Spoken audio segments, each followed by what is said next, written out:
L'été, c'est le moment où les enfants partent en colonie de vacances. Plus de 1600 structures les accueillent rien que dans le Nord. Et pour que le séjour reste un bon souvenir, des contrôles sont effectués régulièrement. Exemple à Ouchy-les-Orchies, Marie-Noël Grimaldi, Jean-Marc Vasco. Date d'ouverture 1er août. 1er août. D'accord, celui-là n'est pas entamé. Non.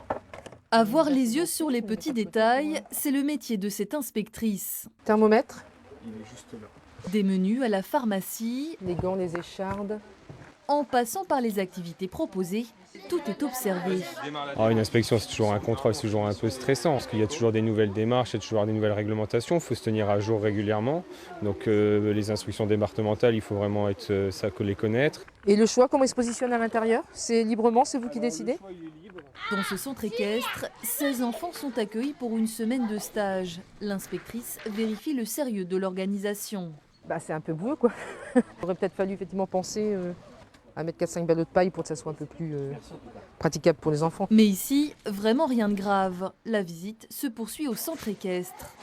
Donc vous dites que vous curez les box 2 fois par semaine et qu'est-ce que vous faites de la paille après? Là encore, tout est passé au crible par un spécialiste. Bien-être des animaux, mais aussi qualification des encadrants et sécurité des installations.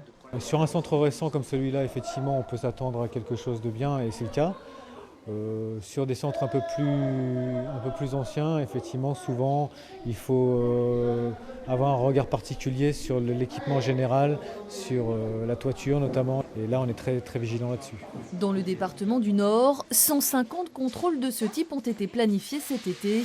Un chiffre en augmentation par rapport aux années précédentes. Il s'agit de protéger les populations et dans les populations, peut-être ceux qui sont les plus vulnérables, c'est-à-dire les mineurs. Est-ce que ça peut être utile aussi d'avoir ces contrôles pour... Oui, complètement. Pour savoir vraiment ce dont on a besoin et ce qui est obligatoire. De temps en temps, ils nous font un petit rappel qui nous aide à être vraiment dans les règles.